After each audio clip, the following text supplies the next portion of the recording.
Welcome everyone to a new series on emotions and healing.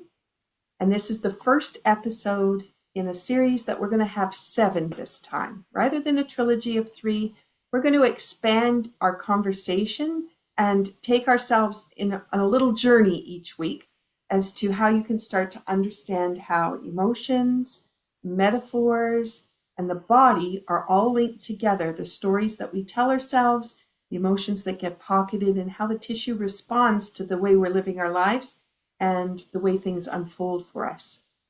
And as we step into these conversations, if you have not been listening to the previous episodes that we've done in this kind of relationship, I just want to bring forward the series that we did on understanding body pain and the other one on body maintenance and living wellness. So please check those out because they have some of the background of things we may be talking about today. We want to make sure you have all the information available to you. All right, as we step into this, we're going to look at how our posture, our physiology, our pain, our habits, and our well-being can all evolve around the way we're feeling, the thoughts we have in our mind, the way that we're looking at our life, and how things are unfolding for us. And we want to explore this through the Chinese medicine theory about how the 5 elements work. And so we're going to talk a little bit about the background of that as well. Okay, before we do our deep dive into this, I want to give you a little bit of background on these 2 lovely people that are joining us today. So Denise Cambiotti has been involved in Touch for Health for several decades, and it's the basis by which she set up her company, Muscle Tuners International. And she does advanced training for body workers and lay people. She works with a system called SIPS, Stress Indicator Point System, which was created by Ian Stubbings and based on the work of Richard Utt before that, and also Life Enhancement Acupressure Protocols, or LEAP, which was created by Dr. Charles Krebs. Denise has a deep understanding of the nature of the brain and its connection to the body and movement, and her programs at Muscle Tuners, as well as Radiant Code Breakers, is changing the way we're understanding and supporting the systems in the body. We're looking at the mind and the spirit and how all of this works together to be well and to be thriving. Her background includes extensive collaboration with physiotherapists, recreational therapists, massage therapists, and movement specialists, and she bridges the gap between physical technique and emotional regulation. Her gift is understanding how the meridian system, the muscle function, and emotional states are going to weave together, and she brings depth, clarity, and compassion, helping clients understand their emotions, that they're not problems, they're indicators of energy imbalance, and that we can be supported, redirected, and transformed. So, Denise, thank you for being here to continue these conversations. It's a pleasure to be here. Have a podium to talk about these things that are such a new idea for most people. Yes, and that's true. Old concepts come from thousands of years, but new conversations for so many that haven't heard them before. And then I'm going to introduce now Kate Montgomery. And Kate began her career as a respiratory therapist. Then she transitioned to becoming a holistic health practitioner, a certified sports massage therapist, a naturopathic doctor, and then she became a bioenergetic wellness professional and is an author. So by integrating Touch for Health into her multidisciplinary practice, she became known for bridging Western medical insights with holistic, intuitive approaches to healing. And Kate's worked with elite performers, musicians, and high-level athletes, helping them to navigate stage fright, memory freezing, burnout, performance anxiety, emotional distress during training, imposter syndrome, and even emotional turbulence during retirement transitions. She understands how hydration, nervous system regulation, neurolymphatic points, and biofeedback support emotional resiliency and peak performance. Her work demonstrates that when emotions balance, the body will follow, and when the body balances, emotions soften. So, Kate, thank you for joining in again. and bringing your wisdom to the table. And thank you for having me too. And as Denise said, it's an honor to be able to talk about this stuff. I've been doing this for 40 years. And when you go and you travel, which I have, it's amazing to me who doesn't know anything about this type of work. So this is an honor to be able to talk about it and to let, and hopefully whoever's tuning in will bring more people to the channels and listen to what we have to say, because there's a lot here that everybody can do for themselves too. Perfect. Thank you, Kate. All right. You know that with the podcast, I always bring in a tea, and that is a way for us to relax, integrate some systems. And so if you don't have a tea brew beside you, you might have a glass of water or a jug of water, in which case you can infuse that water with the energy that we're going to cultivate now. And this is a way for you to get a healing session while you're listening, as well as some of the topics we bring up and the way we bring them up provides a way for your energy to shift. So you may notice where your energy is at before you start this podcast, and then where you'll finish with it when you get to the end. So I'm going to ask here, who am I going to go with? Kate, would you like to share what the tea is in your mug today? I had to laugh when I read the script. You chose similar herbs. So Perfect. I know. So before the snow hit and before the cold hit in, I cut my last lemon balm. So I had lemon, a ton of it. I couldn't believe how much had grown in the cold, before it got really cold. So I had a whole bag of dried, that finally got dried, a lemon balm. And then I also cut lavender. So I cut all my lavender buds for the last time over the bushes. And so I infused the two of them together. So it's very calming, soothing, and stimulating at the same time. So to lavender and lemon balm, that's what I did today. Perfect. Perfect. Yep. You're feeding right into the recipe here with the Awesome Island Passion. And Denise, how about for you? What called me this morning is the Cape Breton autograph tea that you designed a package of teas for Natalie McMaster, which I am so impressed that that's going out on tour with her. And just how I just love being able to say, I knew Michelle when. In any case, I love it because it's got peppermint in it, but it's not overly so. You can taste the lemon that you have in there. So I've got lemon going on there too today. Today's a big brain day, so I like the ginkgo leaves in there. And then the apple and orange just softens and mellows the peppermint somehow. And the turmeric is there, but it's energetically there, but it's not spicy in any way. So there's a bunch of other yummy things in there, like strawberry leaves, and it just smells like a party going on. I love that. Oh, beautiful. And I do enjoy the autograph, and I enjoyed the affirmation that's on the autograph. Right, let me read that one out. Each of us has unique gifts for others to treasure. Create your special signature for others to be inspired. And what a wonderful message for December here in the world where we're at. Yes. And also with the same idea too about, as we're bringing this conversation forward, it has been that the knowledge has been around for thousands of years. It's been used in Chinese medicine with great, incredible results. And then when we think about how the more we share this knowledge, the more other people can be engaged with their self-care, what are they going to do with it? And that's what I love about the autograph tea is, what are your gifts going to do and what are they going to cultivate? Yeah.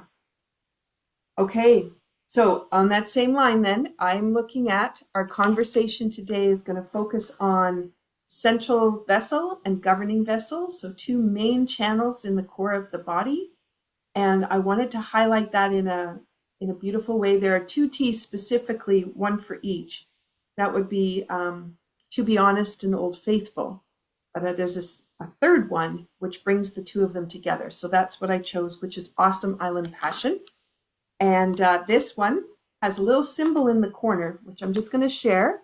So if you're listening and you're on the road and you can't see this, I've got a little circle in the top corner, and that's actually a time of day wheel and how the systems come into focus for energy based on the time of day. We're not talking about that today, but the tea was put together based on that. And the affirmation is, the bounty of summer sunshine grounds us year round. So as we're all staring at our snow-covered windows today, we're all thinking about where the summer has brought us and what it continues to cultivate for us in our mugs. And I want to bring forward lemon balm. So Kate grows hers and was lucky enough to still be clipping and drying. It's a gentle nervine that calms the mind. It brings emotional clarity. It softens fears, irritability, and overthinking, which I know a lot of people suffer from with all the stuff we're trying to deal with. And spiritually, it helps to release emotional noise, bringing the heart and the mind back into harmony. And then if we look at strawberry leaves, these support grounding, nurturing, and inner sweetness, helps to dissolve emotional tension that can be stored in the gut.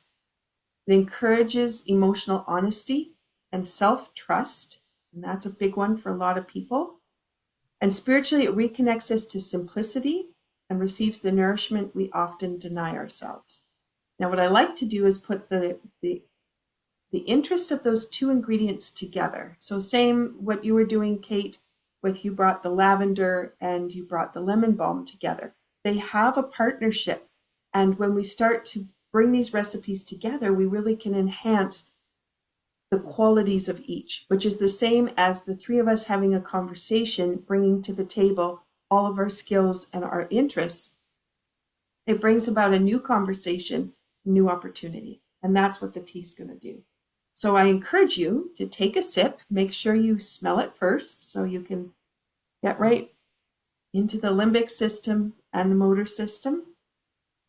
Feel the warmth as that tea goes down and finds the core for you, and then allow your emotional body to do an exhale.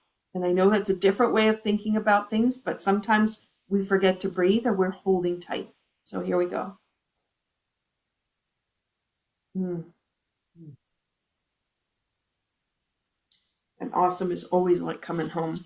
It's one of my main blends in the 10 years of the company. It's been our number one tea. All right, there we are. We have the tea underway. We have the herbs joining us in this conversation. And now people are wondering, what is this Chinese medicine 5-element wheel that we're talking about, the theory that is? So I'm going to ask Denise to shed a light on how this 5-element wheel brings us into a different way of thinking about our health and wellness and the vitality in our day. Can you share a little bit about the system? Absolutely. So hopefully the audience has some idea of the words of the phrase, the 5 elements. You go to stores and you'll see 5-element candle colors, affirmations, words, people who want to work with the elements. They may not have actually dabbled in any of that, but most people have a little passing knowledge. And the Chinese or Asian 5 elements, they're different than the elements that are used in other systems. Help me out here. The Indian version, Ayurvedics, they work with elements as well, but they work with different ones. Beautiful systems. They're models. They talk to us about how does energy move through the body? What does it do for us? What do the elements represent? And it looks at us holistically. And I know today we're working pretty much thinking about emotions in relation to the elements, and specifically the pairing of central vessel and governing vessel. These actually aren't part of the 5 elements. They were brought into the model because chiropractors were the one that were marrying how muscles were connected to organs through these meridian pathways, how meridians are paired. They're paired in systems that are called elements. And they went, well, wait a minute, we have elements for, that represent all the organs, some of the glands, but what about the spine? That's what we're really keen about. What about the nervous system? And so they searched a little bit deeper in Chinese knowledge and found that central vessel suited the purpose beautifully in how it relates to the brain, and how governing works beautifully with the spine. And so together, that's the nervous system. We've got the central and the peripheral represented with those. And that's as fancy as I'm going to get with that. And we start here because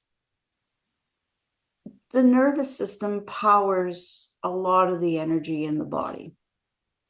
And I'm just going to, for those of you that are watching, you're going to see I'm displaying a chart. And got to move the little Zoom bar out of the way a little bit. Is that blocking the screen by any chance for anybody? Okay, great. So here are the names of the elements. If we start with the red one at the top, fire, and notice the arrow moves clockwise to earth and moves clockwise to metal, moves over to water and then up to wood, and wood feeds back into fire. And the study of this at a very basic level, let me start with water.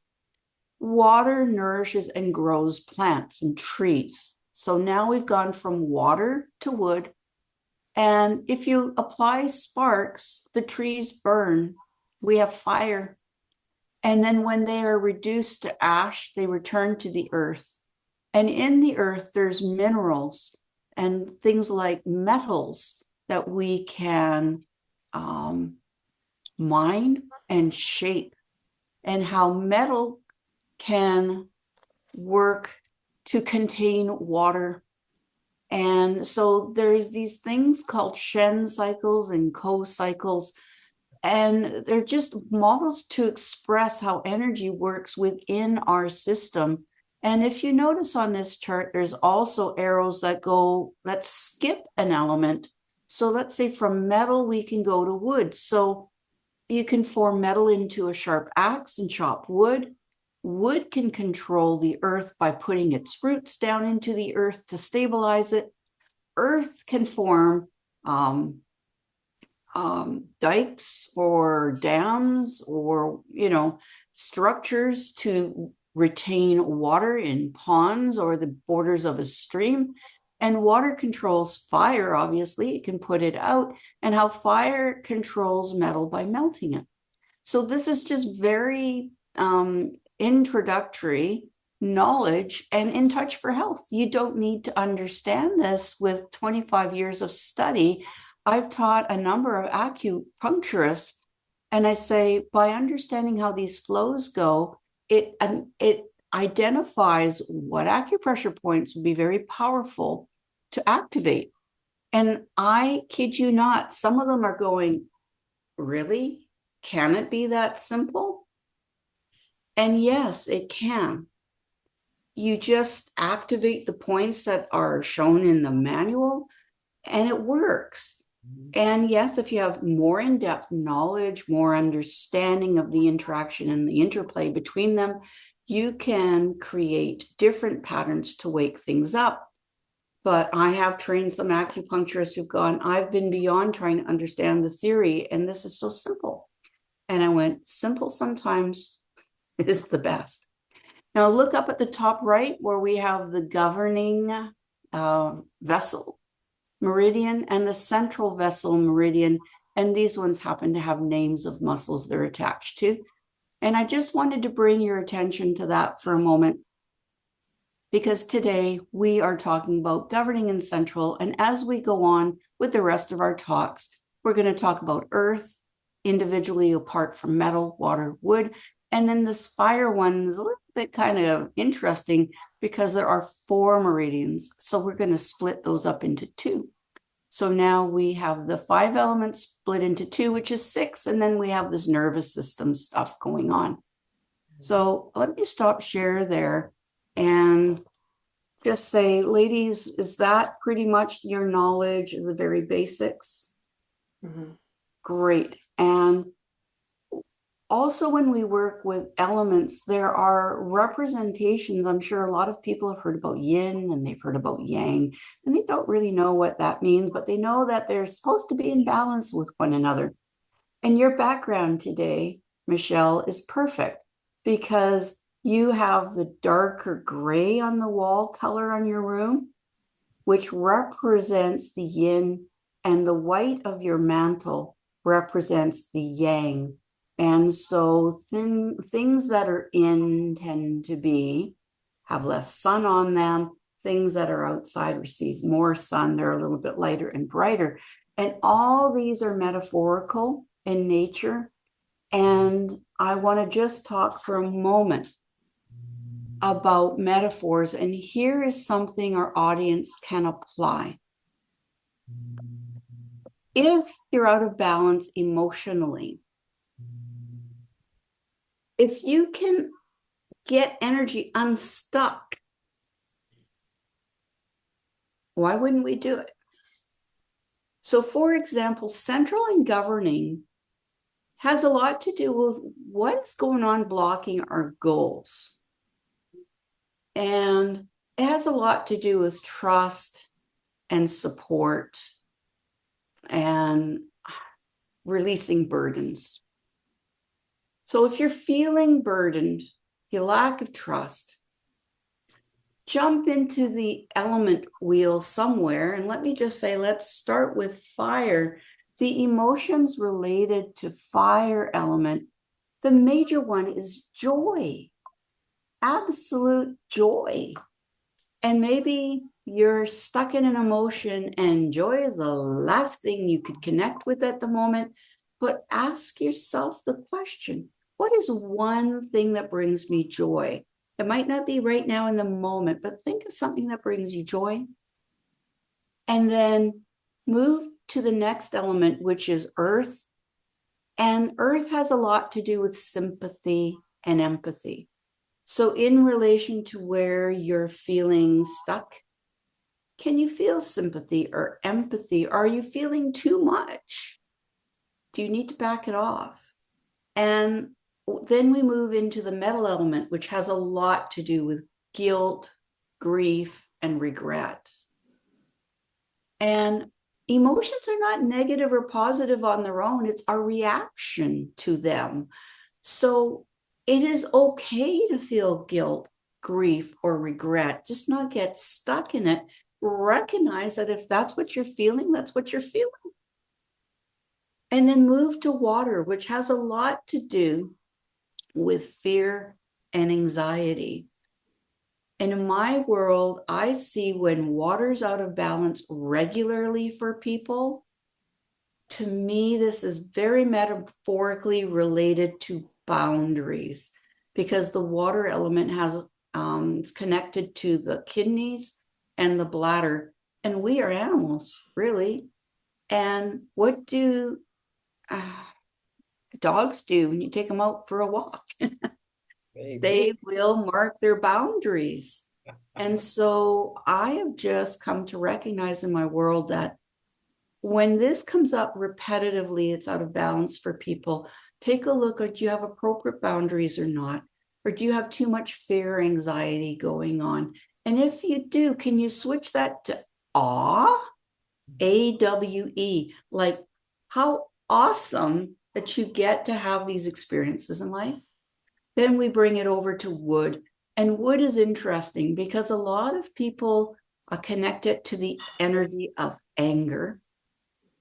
And I like sometimes to say there's stronger emotions. Besides anger, there's rage, and there's softer emotions like frustration. And so when you hear anger, it's not always, oh, your liver's out of balance and your wood element's out of balance. Yeah, maybe, but maybe it's not because of anger. Maybe it's just that everyday simmering frustration we have. So what can you do to let it go? Recognize it. And also, I want to indicate anger is not a negative emotion if you're not punching somebody in the face. If you're using anger to express, what are you doing? Why are you acting like an idiot? Why are you doing that? You're stepping in my boundaries. You're stepping on my lines. You're affecting my life with what you're saying and doing, and you're mad at somebody. And they go, I had no idea. Sorry. Isn't that positive then? So just metaphorically, think about the different flavor of emotions that you drift through in the day, just naturally. We often go in and out of emotions every minute and a half. And if you feel stuck in any of them, pick something else and ask yourself a question. Where in my life today could I feel more joy? Where could I feel more empathy? Where could I feel more awe, for example? Where could I feel more courage? So I'll just stop there because this isn't a whole class and I have to let the rest of you speak. But the model of the 5 elements, just looking at the emotions of them, is so rich. Thank you, Denise. And as people are listening and thinking about it, how easy was that when you said think of something joyful? And it's like, oh, and you've already forgotten where you're standing because you're already forward into what is my next thought. And that's one of the key things about working with these ideas is that it can be instantaneous, and it doesn't mean you have to find somebody else to support you with it. You can do this on your own. So I'm going to shift our gear a little bit now that we've got that background, and I'm going to ask Kate about her experience with emotions because she's worked with the elite athletes and performers who will have tremendous emotional pressure. One, on how to do their performance, whether they're satisfied with what they did, their outcomes. It can be quite a journey for them. And I know with your experience with emotions and patterns, you're dealing with lots of fear, doubt, anxiety. Can you share some of the experiences and what these tools have meant for you to be able to support athletes? Well, thank you, Denise, for the background. It's a good thing that people will know that part of it, to know, again, science, and there is stuff behind it. Um, One of the things, I've worked with a lot of elite athletes, musicians, over the years. And back in the 80s, 90s, I was privileged to work with some top track and field athletes. And one of the things that you learn about them is that they are in another dimension. They're on a different level than we are. They are so in tune with their body that they can make the slightest adjustments in a heartbeat because they know it doesn't feel right. When I first went to a competition as a sports therapist, massage therapist up in San Jose, and it was a trials for the Olympics. It was in track. And I happened to, like many of us that were lined up there with our tables working on these athletes, and you find that as incredible as they are, they tend to have this ability to compensate um, to the degree that's amazing, and then they compete and they win or they come in place. But when I added Touch for Health to my repertoire of things that I could do and start to monitor the muscles specifically that I had time for it, that in the short amount of time that we had, you get to see what's out of balance and how in the heck they're doing it. I don't know. But as I got to know them and understand, they became more fine-tuned. And I think that's what any of the stuff from Touch for Health does. No matter what part of it is, there's a fine-tuning that it does. And when you can deliver that to a musician or an athlete and anybody that's of that caliber, they click. They just grab it and they can take it and run like crazy. And those are the things so that when you look at the water element and the large intestine and you look at metal and you look at all the different elements, but you also look what's part of them, you start doing the muscle response with the specific muscles that they need to work the best and the most efficient for, say, running. If we use water as this one, which we were talking about, um, Latanya was a 400-meter hurdler.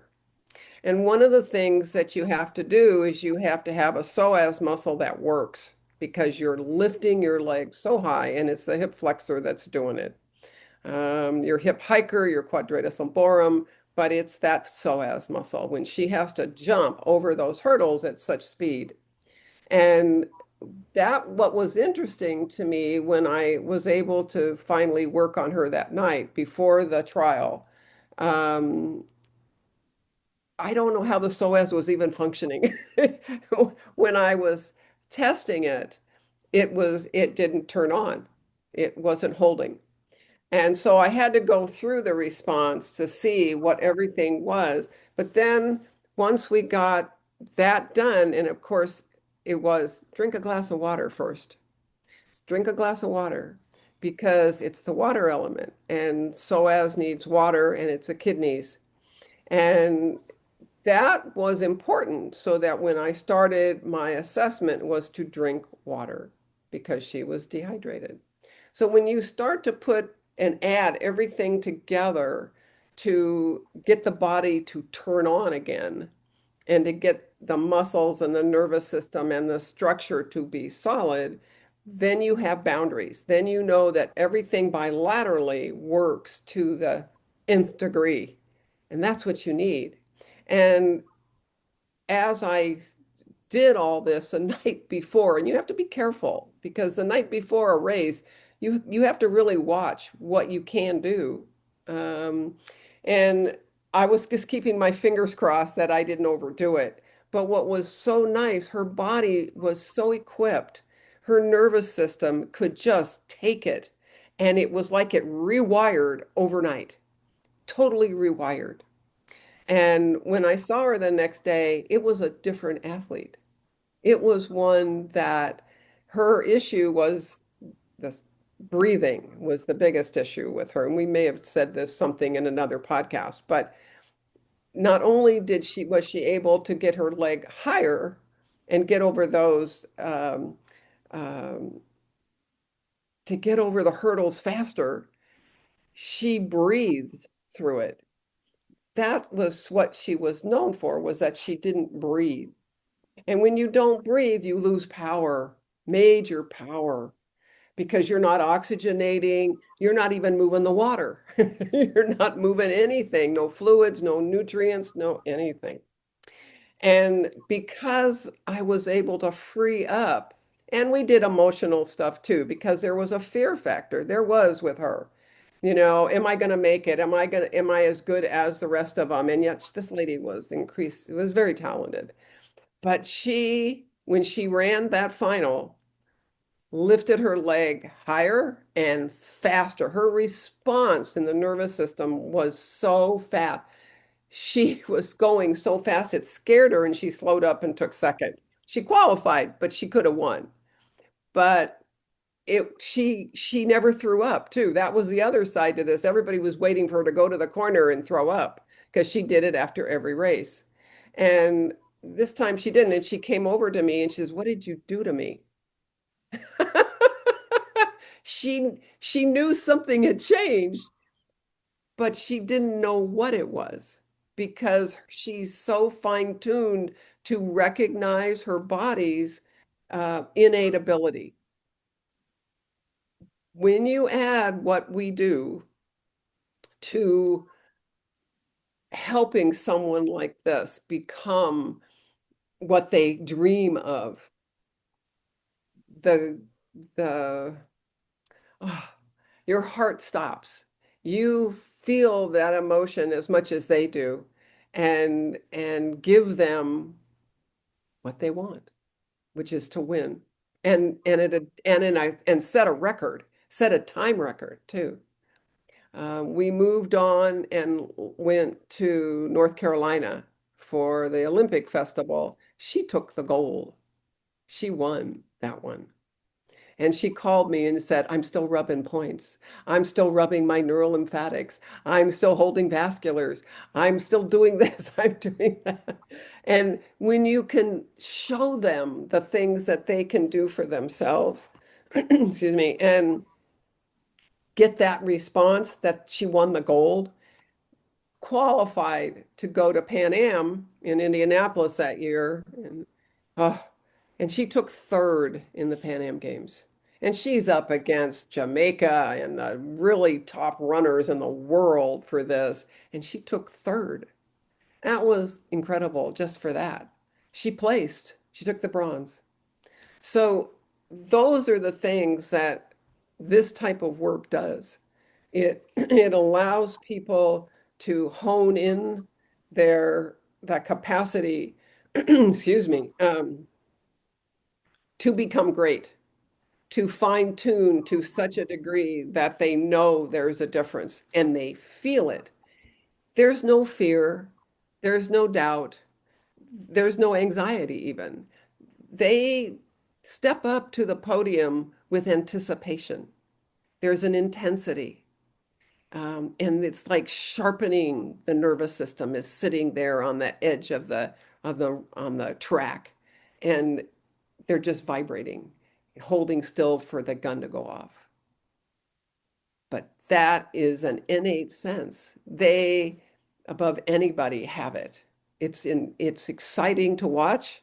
It's exciting to watch them run and become. Same thing with a musician or an executive. You look at them and they have these abilities that I don't have. My abilities are different, but theirs are up here because they seem to be in tune with those angels. They're telling them how to feel, how to respond, how to shift and adjust. There's no fear. My musicians have no fear. They are anticipating going out onto a stage, entertaining a group of people, singing the song they wrote. They have no fear. I was talking to a gentleman last night, and he says, I'm excited. I go out there and know what I'm going to do. And it's like, I can't wait to go out and spread joy, to make people happy, to listen to what I do. And every musician I've ever worked with is that way. When they feel good, the playing is amazing because their hands don't hurt, their mind is sharp, they remember the words, memory's there. And that's what all this does. It fine-tunes the nervous system, it fine-tunes the memory in the brain, it fine-tunes everything. And I think that's what we give them. Mhm. If you just teach them one little thing. My favorite is the neurolymphatics, of course. But those, it's an instantaneous thing. I watched one of my guy that was doing a high jump, and he was standing there. He'd had my book, and I'd worked on him and stuff, and he's standing there just before he's going to run and jump. And he's doing stomach 36, which was one of my go points, and he's hitting large intestine 4, another go point, and he's rubbing the neural lymphatics for his quadriceps, and he's doing everything. And I was sort of laughing because I was sitting there watching somebody actually doing it. That's the incredible thing is they're not afraid to do it because Mhm. they know that it's going to help them do what they need to do. And Mhm. yeah, that's for all the science that we all know and we know why it works, it doesn't matter. It really doesn't.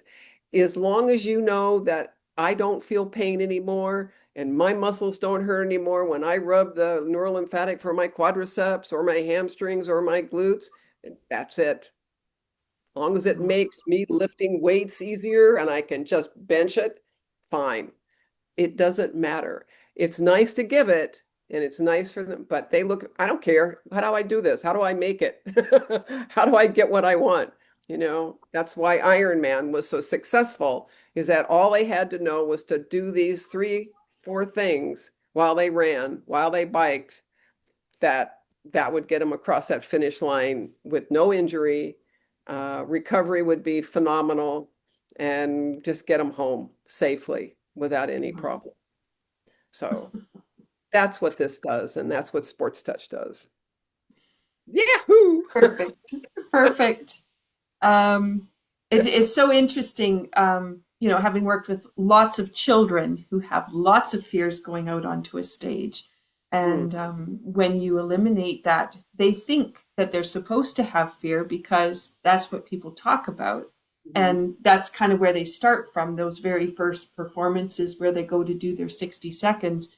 But when they realize the joy that they can have and that those emotions don't need to be there, I mean, how empowering.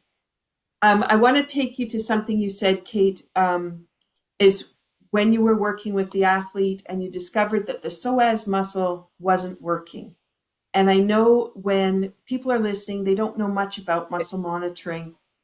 What are we measuring or how are we checking those muscles? And then what does it mean to have the information that the psoas muscle isn't working? Can you just Well, share a little bit of that? surely. The psoas muscle is a hip flexor, meaning that it's one that helps you lift your leg.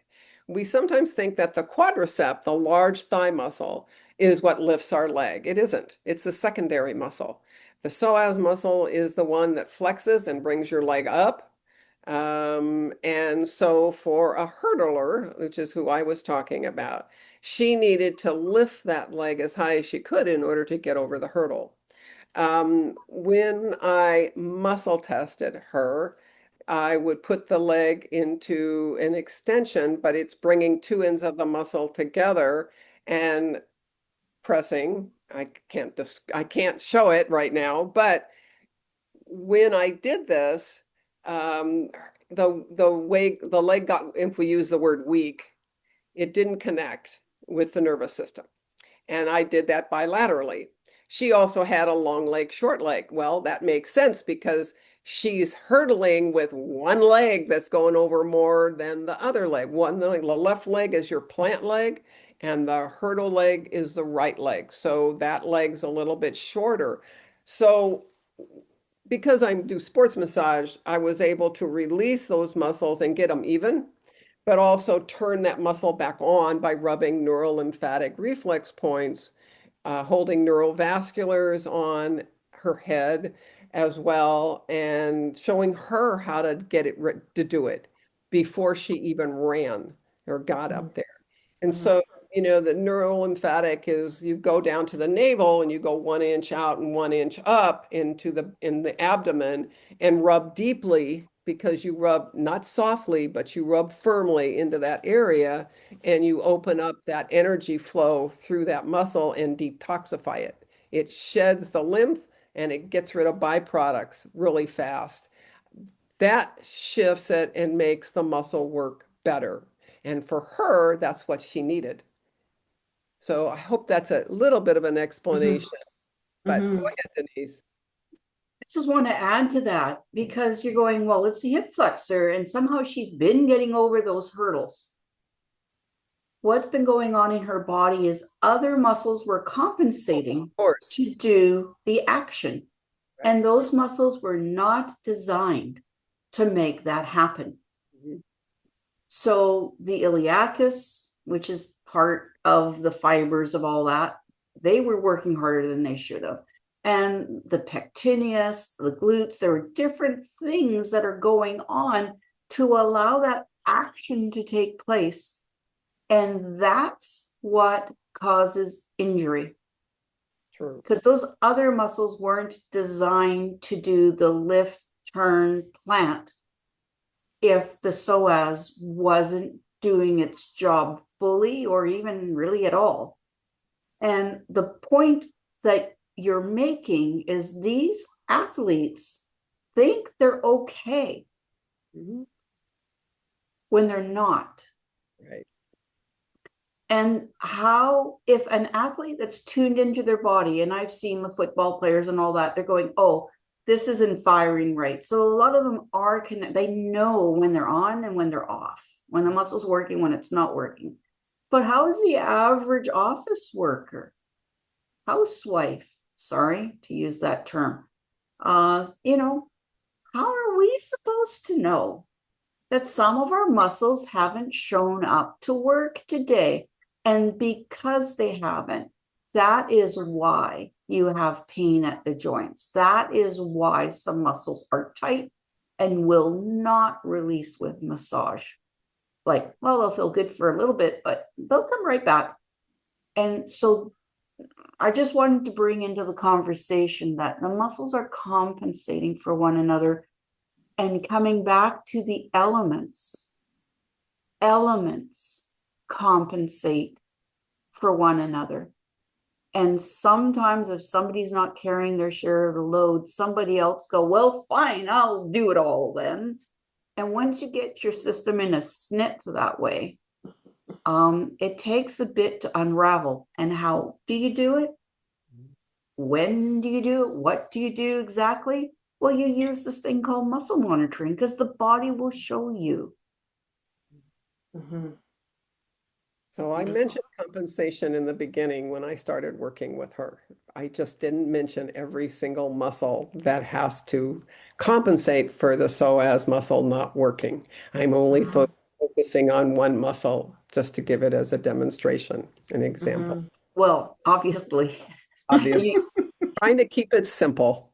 Well, we work holistically, and for this conversation, you were focusing on one. And to bring it back to the audience, is what was going on there is a whole bunch of muscles were trying to help who shouldn't have had to.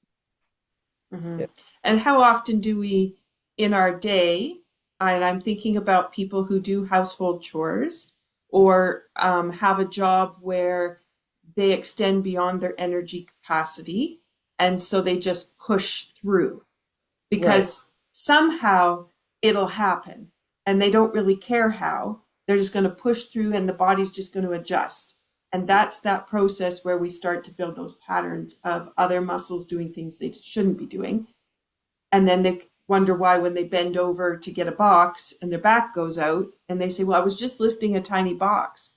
No, it wasn't that. You had already created a beautiful pattern that set you up for when you lifted a lighter box and the body was able to say, this pattern doesn't work. You need to fix it. But then how do we fix it? So that's our conversation today. Okay, so let's move from there. We could just go on in so many directions, and I know all of us get excited about talking about it. I wanted to move a little bit into how experiences, so Denise, you were talking about the metaphors and how those elements work with those metaphors and how different emotions can bring imbalances to the system. So can you talk a little bit about some of the self-care techniques that we use that can help with some of those emotions like ESRs or meridian tracing, or really my favorite is to trace central and governing meridians and bring the nervous system back into balance. Can you share a little bit about that? Absolutely. So when we learn a little bit about the elements and what they do, how they support us, and you sense that they're out of balance, for example, central and governing, you're not focusing as sharp as you know. It's hard to concentrate. The brain's just not clicking on all cylinders.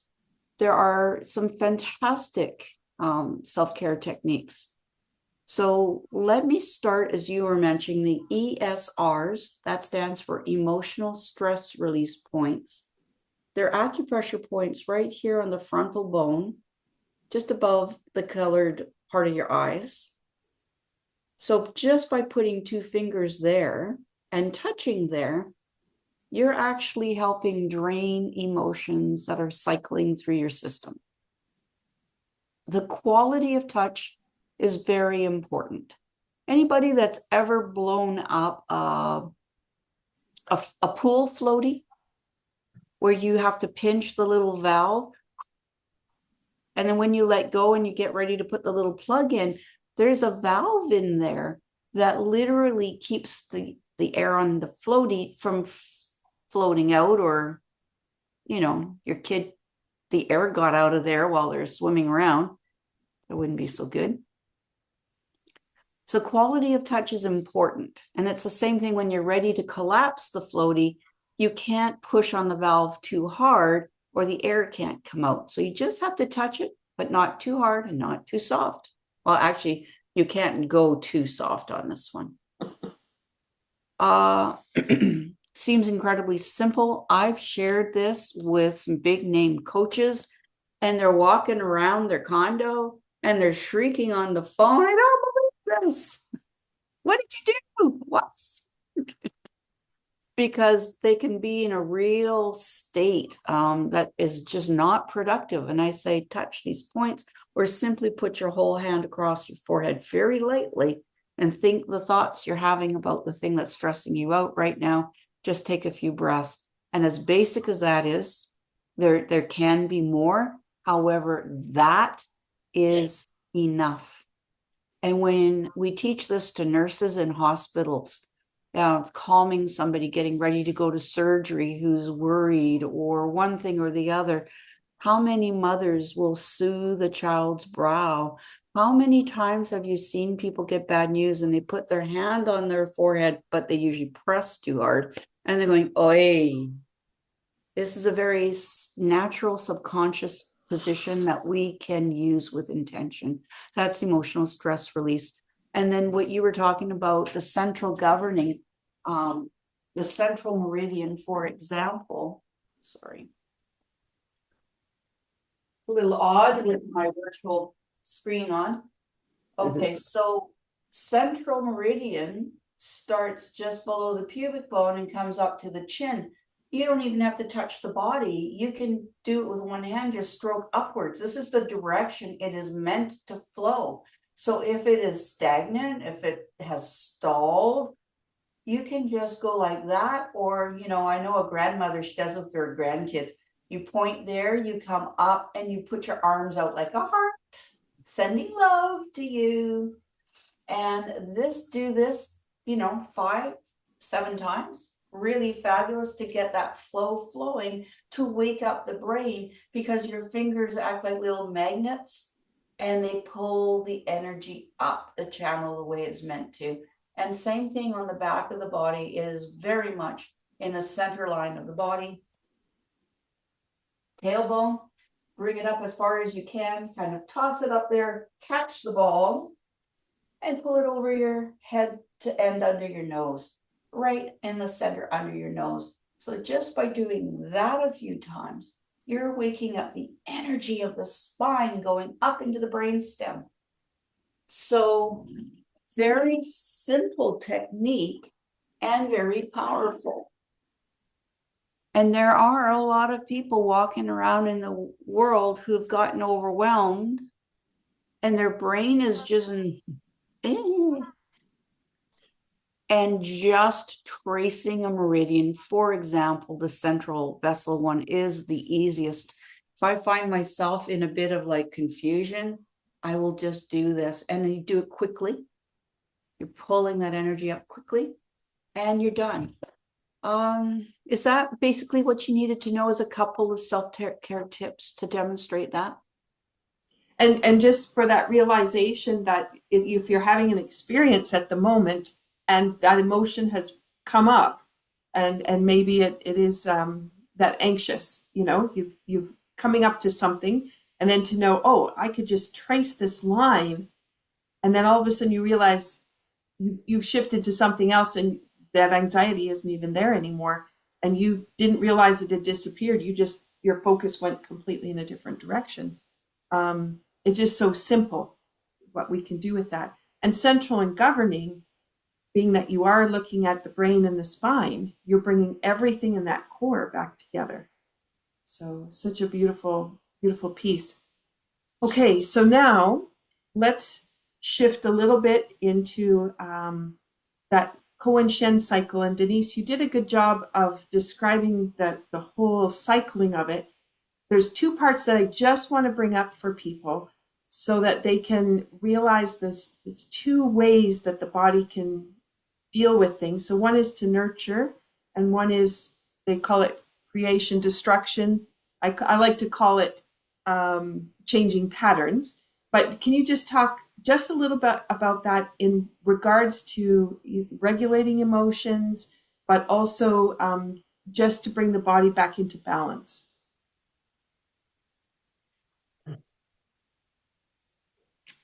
Okay, I'm going to bring it back a notch, because you showed on the top of your package how there's a time of day wheel. Mm-hmm. And we spoke about that, I think, in our very, very first episode. Mm-hmm. So one of the meridians is most active at that time of day, supporting a specific organ. Chinese had observed that. And so over 24 hours, there's what I like to call like a relay race, an energy baton that gets passed on to the next organ, the next meridian. And how that goes on is called the time of day cycle. But there are deeper patterns. When we look at the 5 elements and we ask the body, or choose to speak to the body in how can we nurture if we have a blockage. Let me bring that chart back up. Let's say there's a blockage. Ladies, Kate, pick any element name. Pick any element. Okay, water. Okay. So if we have a blockage on water, water is literally, there could be like a brick wall here between what should be flowing from water to wood. And so wood isn't getting the energy it should, because if the energy is flowing properly over 24 hours, this energy is just continually flowing in this nurturing cycle, this generating cycle. But if there's a block here at water, you get a backup, and this gets over full. You get pressure, and the guys downstream get less energy. And it doesn't have to be a full block. Let me get back to my Zoom screen. How do I do that? There we go. It can be a little bit of blockage. So if you think about beavers who are building a dam in a stream, before they complete that dam, there's water flowing through, just not as much as getting downstream. But when that dam is pretty much solid, there's just a trickle of energy that's getting through there, a trickle of water. And so we work with that by understanding that concept. And that can happen whether it's generational, as I was just demonstrating, or whether it is going in, I've learned about the control cycles terms, Michelle, and you call it creation and destruction. Right. So there's also all these models from the Asian culture about how the mother supports the daughter, so on and so forth. And this mother supports that daughter, so on and so forth, all the way through. Now we're talking about a grandmother relationship where a grandmother will come in and say, you stop that. You're spoiling my grandchild. Or I'm going to be the one to spoil the grandchild.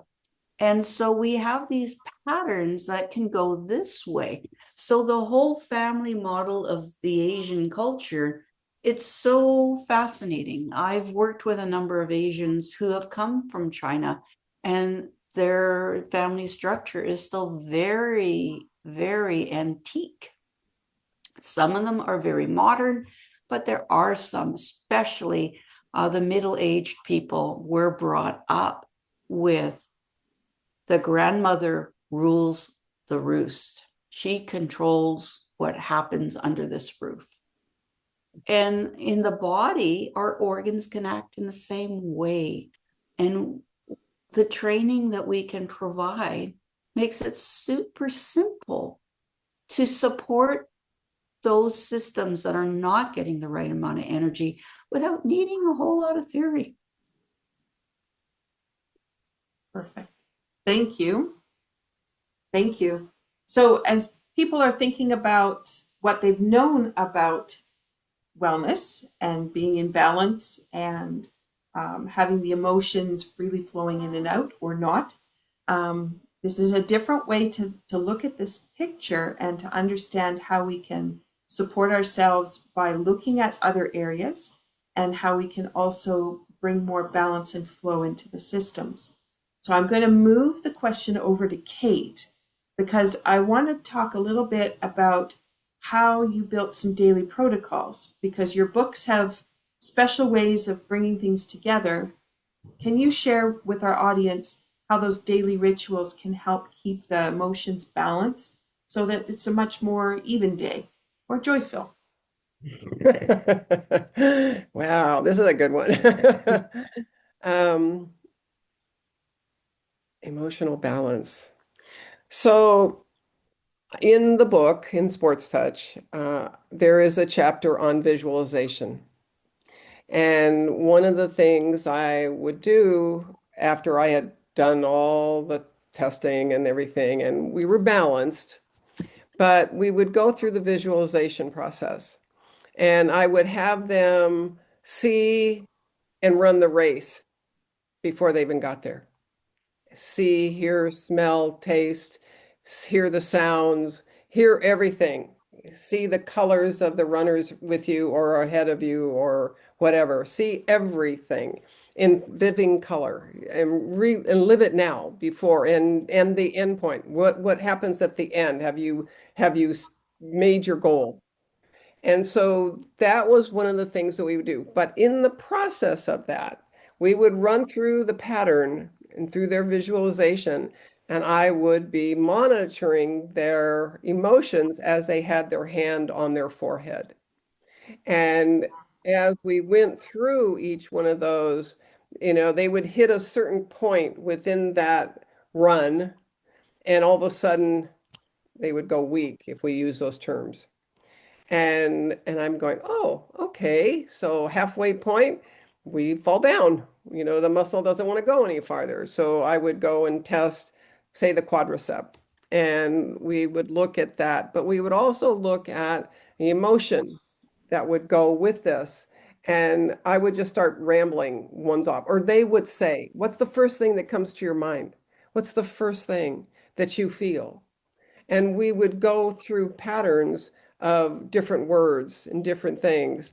And then we would find it. And then as he or she would say it, I would be testing the muscle. And I also tested the muscle in range of motion. I didn't just stay in the one position. I always moved through whatever the cycle, like if they're on a bicycle or if they run, where is that muscle in that? And where does it stop and start to not be 100%?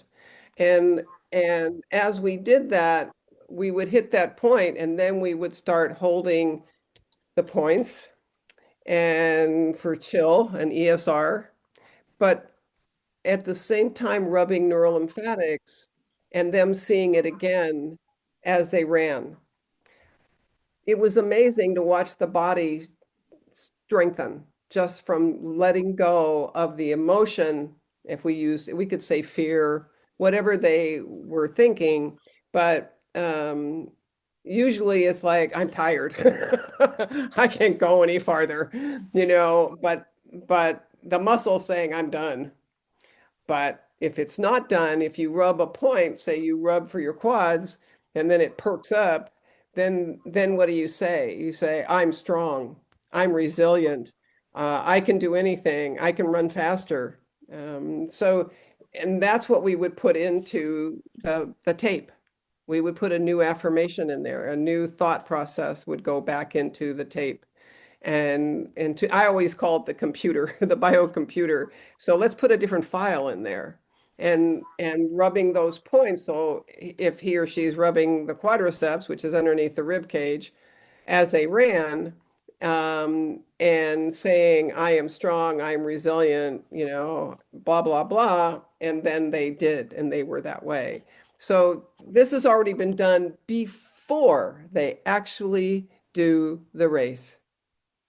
And it was exciting to watch them come over the finish line because it was almost like they they had the best race. It was so much joy, so much happiness because they didn't have any aches or pains and they felt wonderful. The recovery was phenomenal. And that's where some of the coaches could never understand why they never had pain, why they never had residuals. It's because they were doing the simple little techniques. And that's what we did. So you can clear it yourself if you understand the connection between mind and body and get it in motion to replace one tape for another tape and then just go for it. But that's what I did. That's how I did it. But the rituals were there to help them know that this is something that they could do to prepare the body, but also the mind also, so that they could, get the best out of the race that they were going to do. How beautiful it is that you can go into the body, ask a question, get an answer, and then be able to, just what you're saying, just be able to walk yourself right through a whole situation by understanding how the body's reacting in all of those cases, rather than just assuming, because a lot of people will fill in the blank, oh, it's because of. But you actually have real time. You have real time with information right from the body. And then you can address it right there. How beautiful. Yeah, Yes. yeah. And so, yes, crossing the finish line, or the performance where I know we like to say, it was in the pocket, right? You were just right in the pocket. Totally, everything was in balance. And some people wait eons to find that experience and finally get to there, thinking that it might need to be because they practiced for so long that they could finally find the pocket, not realizing that it's the experience of that balance and hearing the body state the challenges it's got. It's so beautiful. Okay, we have covered a lot of material for an introduction to emotions and healing. And there's so much more yet to come. We're going to move from this topic into the next session is going to be on the sovereign fire element. So Denise had stated about how there were these 4 meridians that are part of the fire element. And so we're going to be looking at that joy, love, hatred, energy that scatters, and in relation to the heart and the small intestine systems. So we hope that you'll get ready to tune in for that. Try the techniques that we shared today. Think about the way Kate has set up protocols so that you have this ability to really transform. And then think about where in your day you might be able to fill that in. So we're going to discover more about emotional patterns that are shaping posture, our memory, focus, digestion, sleep, relationships. So many times we fill in the blank with our mind thinking it's because of, and we're going to look at it in a different perspective, and you might find some answers that surprise you, but also work really well. If you haven't listened to those other trilogies that we talked about, we explore a little bit more about the muscle monitoring. That's something that is really profound when you have the opportunity to dive in a little bit deeper. So we invite you to do that. And as you're listening to these podcasts and you have the opportunity to comment, share, and even just do a like or a love on them, we would so love for you to do that so that other people can find these conversations. And as you can share them out with the people you know who might be influenced by some of the ideas we're offering, we would love for you to be able to do that. So with that, I'm going to take what's left of my tea. I'm going to have to start making a pot, ladies, because, I keep sipping away. But cheers. Thank you so much for being a part of this conversation. I so appreciate it. Thank you. All right. And as you finish today, remember that you've had a healing session. So you might be feeling a little bit more balanced. Emotions might be feeling a little bit more joyful, calm, or feeling like there aren't those monkey thoughts running through your head. And that's great, because that's what we geared for today. So with that, we'll close this one off, and we'll look forward to the next podcast that you'll be able to share with us. Take care, everyone. Be well. Happy holidays to everyone, too. Happy holidays. Be safe.